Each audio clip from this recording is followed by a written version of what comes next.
Does Jesus really want you to be a pushover and a doormat?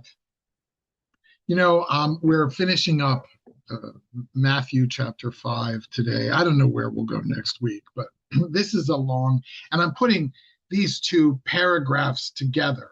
We're going to go from verses 38 to 48. It's 10 verses. And so let me read to you because this is the thing that I think people struggle with, particularly in our culture. I'm Joseph Onesta, and I am an ordained in the Pentecostal tradition minister. I'm not a pastor anymore. I don't have a church and don't want one. But anyway, um, I'm going to read these verses to you, and these are things that to us may seem even ridiculous, but they sounded ridiculous even at the time Jesus said them. And that's why I think we need to contextualize them in our context, not necessarily in his. So let's take a look. Um, you have heard it was said, eye for an eye and tooth for a tooth. That's the Bible, by the way. But I say to you, do not show opposition against an evil person, but whoever slaps you on your right cheek, turn the other toward him also. And if anyone wants to sue you and take your tunic, that means take the shirt off your back, all right? Let him have your coat also. Whoever forces you to go 1 mile, go with him 2. Give him who asks of you, and do not turn away from him who wants to borrow from you. And of course, interest, it was against the law. All right. So we continue, verse 43. You have heard it was said, you shall love your neighbor and hate your enemy. I don't know where that is. But anyway, but I say to you, love your enemies and pray for those who persecute you, so that you may this is the thing, so you may prove yourselves to be sons of your Father who is in heaven, for he causes his sun, sun, to rise on the evil and the good, sends rain on the righteous and the unrighteous. For if you love those who love you, what reward do you have? Even and what reward do you have? Think of it as, what good is it? For if you love those who love you, what reward do you have? Even the tax collectors, that's the people we think are dirty traitors.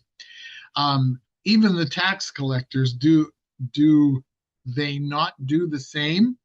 And if you greet only your brothers and sisters, what more are you doing than others? Even Gentiles, that means non-Jewish people, but in our context, it means people who don't call themselves Christians. Even the Gentiles, do they not do the same? Therefore, you shall be perfect as your heavenly Father is perfect. Now, some people actually struggle, and there's actually a doctrine, that last sentence, be perfect as your Father is perfect, where people talk about achieving perfection in life. We're not going there. All right, that's just absurd. So, and I'm sorry, if you believe that, go for it. Let me know how that works out for you. So, the idea, the 38 through 42, basically says go the extra mile. Someone needs you, go the extra mile. And no matter how they approach you, go the extra mile. And is this really talking about being a doormat? You punched me, and I'm going to show you, you socked me in the jaw. Am I going to be like that, like some movie star fighter guy and get you back, or am I going to show you the other cheek? And I think the operative term in here is persecute. So persecution comes in a lot of forms, but taking it on doesn't mean that you agree with it. Like, I understand why people dislike others. Usually it's because they're different, by the way. And I want to point out to you, this is something, write it down if you want to. Your definition of evil isn't biblical. Your definition of evil is really a construct of your experience in life and the culture in which you live. All right? I mean, quite frankly. And in order to excuse evil, you kind of have to talk yourself out of it, or ignore all the arguments that seem to indicate evil. I remember I had a boss once, and I went into a coworker and I said, either he's nuts or he's evil. And she refused to accept either one. But this guy he didn't always make sense, and he would put lots of weight on his employees. And I said, look, he's either nuts or he's evil. And bless her, she didn't respond favorably to my assessment. I think she wanted to think, well, maybe he had a reason for doing what he did. I thought that way too, except that I thought the reason he wanted to do it wasn't a good one. But all right, that was my judgment. That's my construct, right? Hers is different. And we're in the same culture and the same company.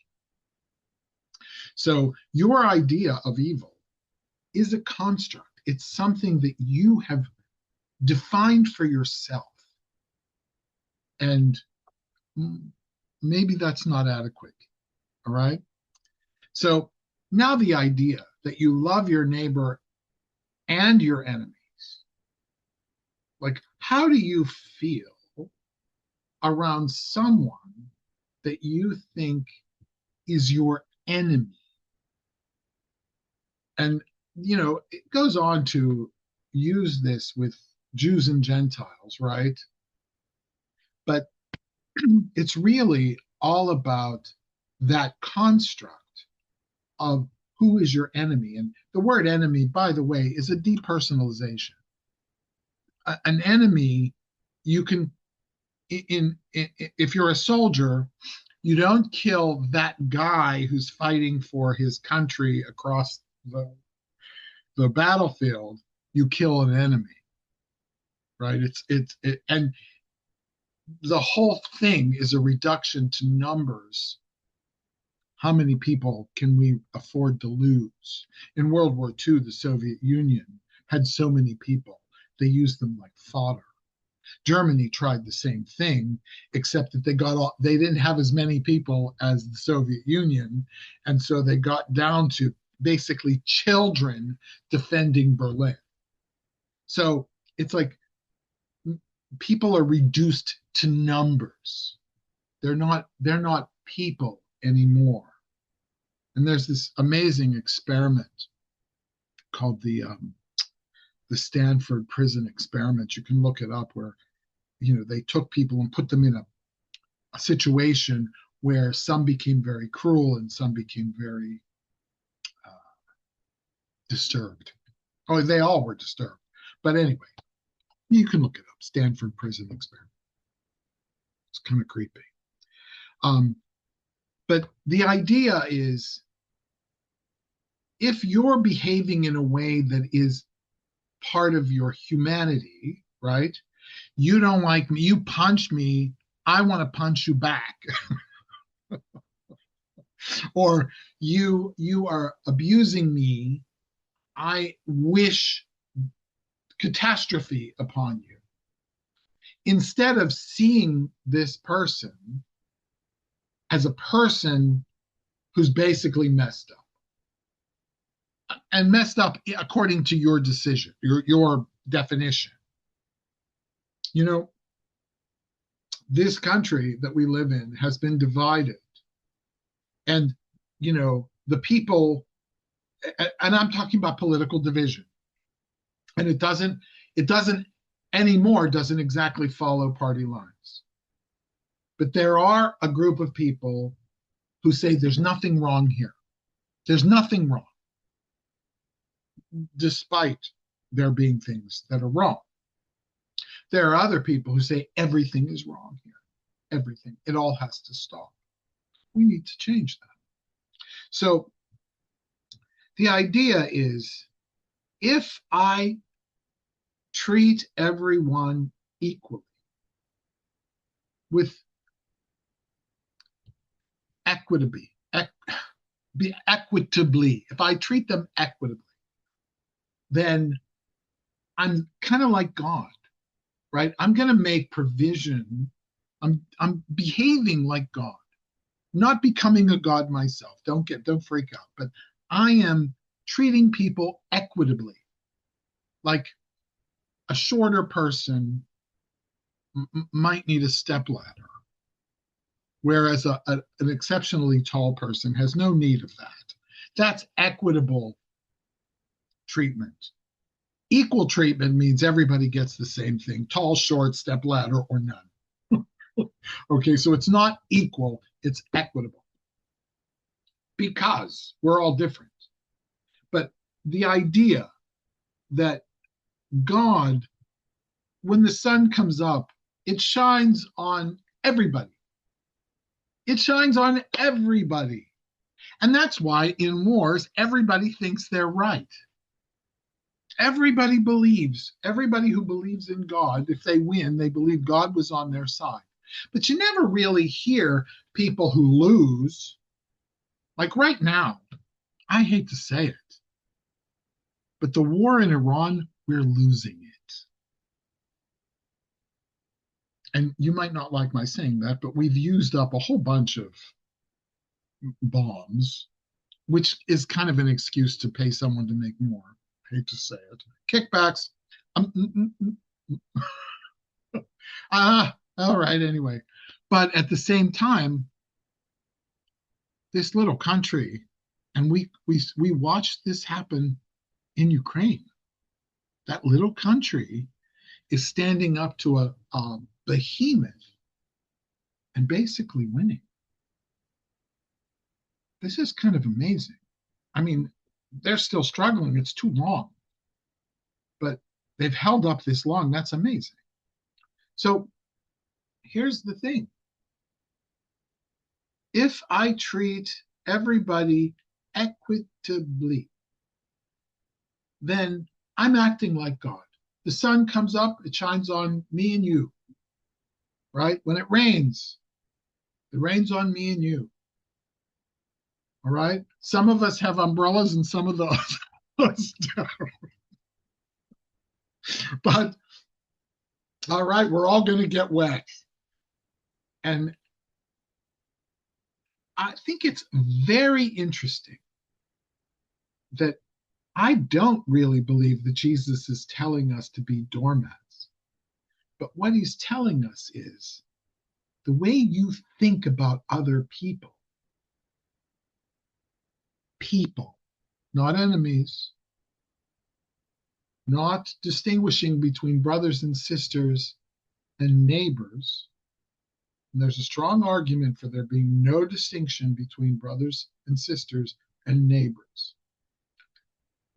No distinction. There's a strong argument for that biblically. You might ask me about it, but maybe we'll get there someday. But the idea that I'm not becoming a doormat. If you demand something of me, what I need to do is understand why you're doing that. If you're suing me for the shirt off my back, why are you doing that? Why?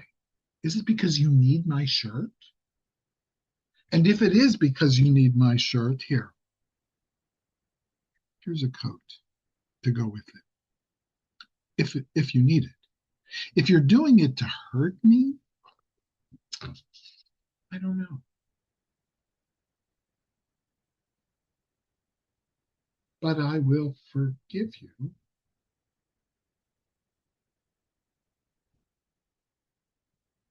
All right. So this is the last time we're going to be in Matthew 5, I think. And I don't think that the exhortation is to be perfect as God, like we should achieve perfection. I want to end with that. But the idea is I'm on a road to become, this is the whole point of my being here, for my eternity having started here, not in heaven. I'm not waiting for death to reward me one way or the other, but I am living it here. And the thing that I need to learn is how not to jump to conclusions, not to judge someone as an enemy or a friend, as a brother or sister or a neighbor, to distinguish. My job is to learn to be more like Jesus, more like God, and to love.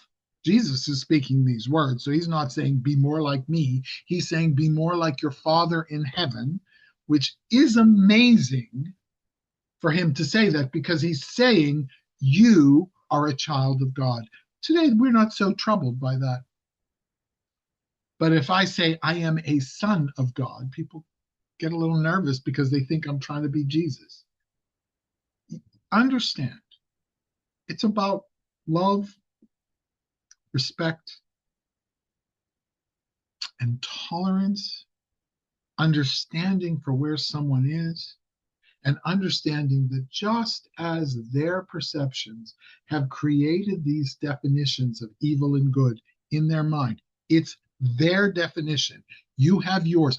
You can say, oh, I have a list. Go to Leviticus and read the list that God gave. And in that book, in Leviticus, God teaches you your rules are silly, right? This happens to be a cotton t-shirt, 100% cotton. Leviticus. No cotton poly blends. I'm sorry. I'm sorry. That's just ridiculous, right? In today's world, people wear cotton poly blends. All right. So today is Sunday, the 16th of August, and I'm exhorting you to become perfect, but not uh, according to the letter of the law, but perfect according to the Spirit. Good luck. I'll see you in a week. I don't know where we're going to go next week. I'll pray about it.